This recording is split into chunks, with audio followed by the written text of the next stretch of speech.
يا اخي احنا امام ناس. خليني اكمل، سالتني على قضيه الخمر، خلي اكمل.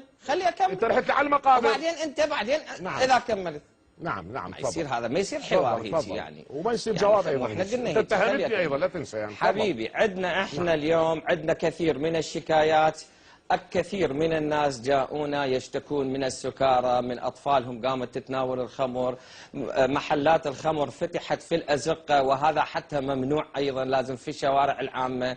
هناك تعليمات حتى من ذلك النظام أنه ما بين محل ومحل لازم طلعوا تظاهرات حدود 500 متر. تفضل. نعم 500 متر لازم ما يكون أبعد من أي مسجد أو كذا. هناك أمور كثيرة. احنا اللي سوينا لما ردنا نشوف هذه القضية سألنا هل هناك مجازين؟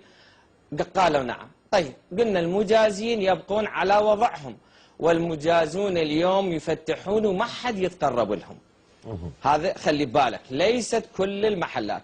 غير المجازين الذي ما عنده إجازة، وليس فقط هذا، أنت ليش تأخذ فقط المحل هذا؟ هناك أيضا أقدر واحد يفتح فندق بدون إجازة، يقدر واحد يفتح حلاق بدون إجازة.